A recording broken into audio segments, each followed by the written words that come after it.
It is Game 5 tonight. The Celtics' second chance to wrap up the finals at 8:30 Eastern on ABC. With a win tonight, Boston will secure an NBA record 18th title in franchise history and the team's first since 2008, which they clinched on June 17th, the same exact date as tonight's game. However, the offense will need to be better for the Celtics. They finished with an 87.5 offensive efficiency and scored a season-low 84 points in Friday's loss, the fewest points by any team in a finals game since 2016. And speaking of offense, they'll got to get Jaylen Brown going. In Game 4, Brown struggled near the basket, going just 2 for 7 in the paint. His 10 points were his fewest in a playoff game since 2019.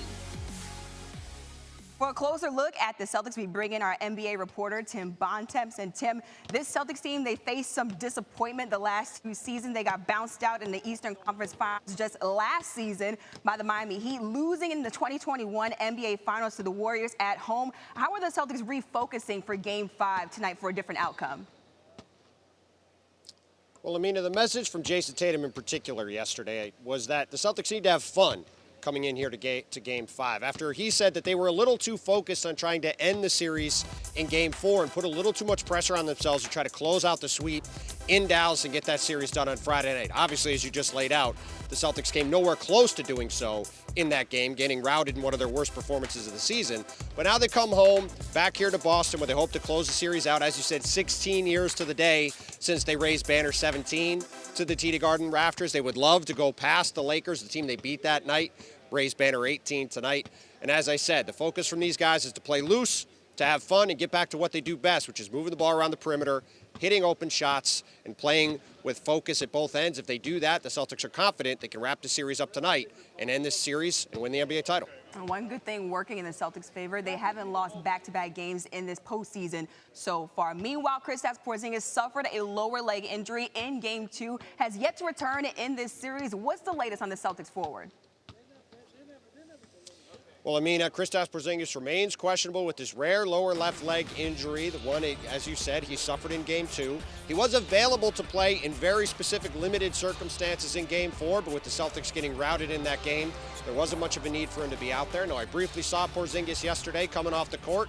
He said he's feeling better as he's continued to feel better every day. He went from being ruled out a couple hours ahead of Game 3 to going through a full workout for about 25 minutes ahead of Game 4, and then being available, as again I said, for these limited situations in that game. So we'll see later on today.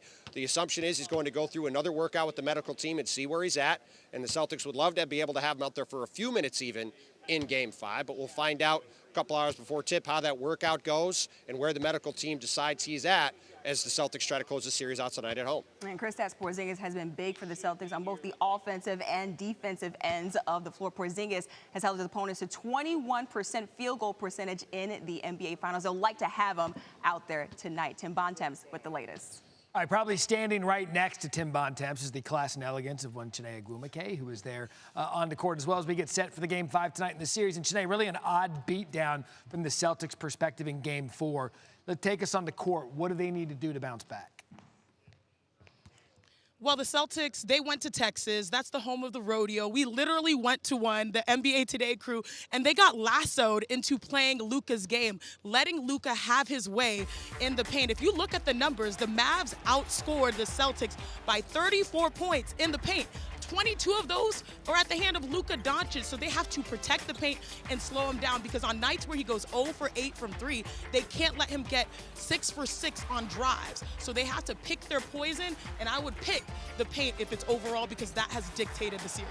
The amount of money that I would pay to see you at a rodeo is priceless at this point, as the Celtics return home to their comfort food, 8-2 at home this postseason. Look, it was a struggle for just about everybody on the Celtics roster.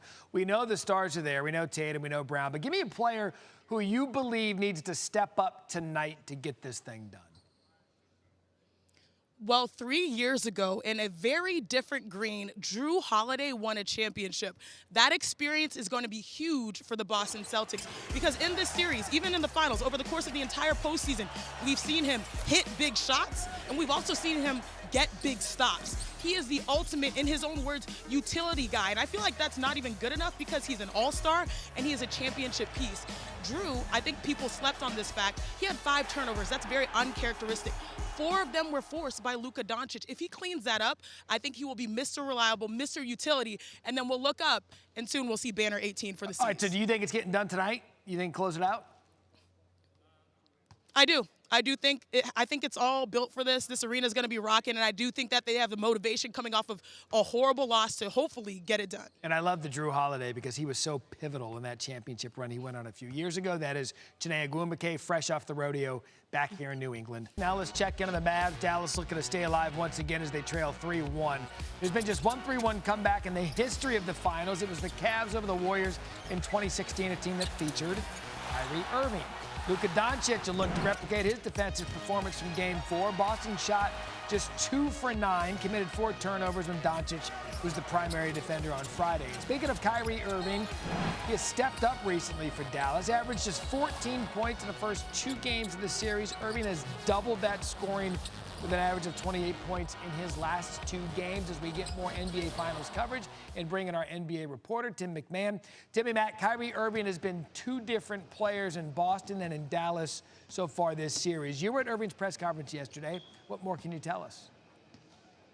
Howdy, Matt. So-called villains aren't supposed to show vulnerability, but you know Kyrie Irving has never been a guy to conform to expectations. And going into this Game 5, he was very open discussing the unique challenges that are presented to him as public enemy #1 here at TD Garden. I mean, let's just call it what it is. When the fans are chanting Kyrie sucks or anything, they feel like they have a psychological edge, and that's, fair. And of course, if I'm not making shots or turning the ball over, that makes it even more of a pressing issue, right, that they can stay on me for. So I think in order to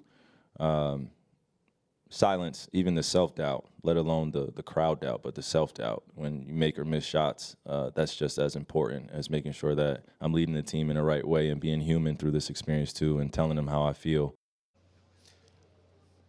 After today's shoot-around, I was talking to a member of the Mavericks coaching staff who said sometimes you can want something too much. He felt like that was the case with Kyrie Irving, wanting to shut up this crowd, wanting to quiet all those dudes with the shamrock tattoos who were screaming at him in the first couple games. Kyrie Irving talked about just wanting to try to have fun with the situation, and as he said, breathe through it.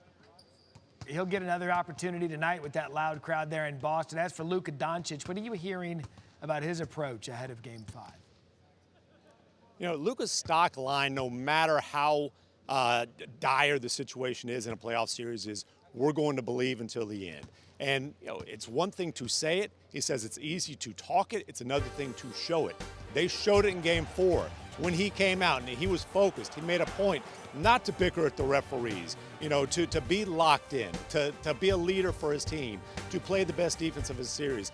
They've got to show it again, and he has to show it again in Game 5. He knows the kind of challenge that they're facing, but there's no question he believes in himself. And when he's locked in, that filters into the rest of the team. Yeah, Tim, like I said earlier with the Stanley Cup, you can't force a Game 7 tonight. You can force a Game 6, keep the series alive, and maybe get some doubt creeping in to the Celtics. That's Tim MacMahon with us in Boston. Tim, thank you.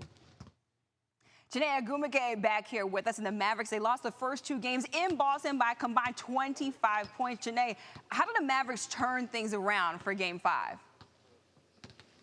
Well, they say it's a make or miss league, and that has been the story for the Dallas Mavericks. They came into the NBA Finals as the hottest team in the NBA, but then they ran into the Boston Celtics and the best defense in the postseason.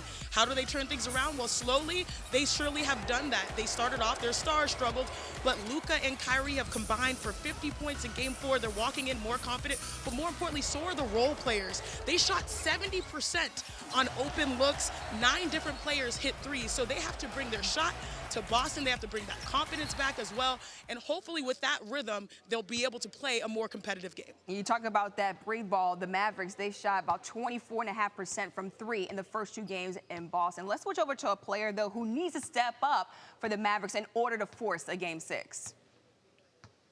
Okay, outside of the stars, Dereck Lively literally gives me life. Like, I love him. There's always a player in the NBA Finals that you fall in love with.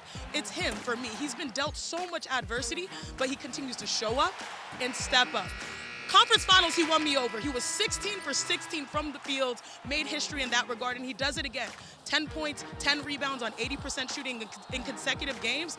That is history again. First time we've seen that in the shot clock era. But it's not just his scoring, it's also his defense, it's his rim protection, but overall his outlook on life to allow him to be his best self, which is what I love about him on the floor. And he will be a deciding factor in Game 5. Yeah, you can't help but to root for Dereck Lively out there on the court. And Lively, he scored 22 combined points in Games 3 and 4 in Dallas. Chiney Ogwumike with the latest.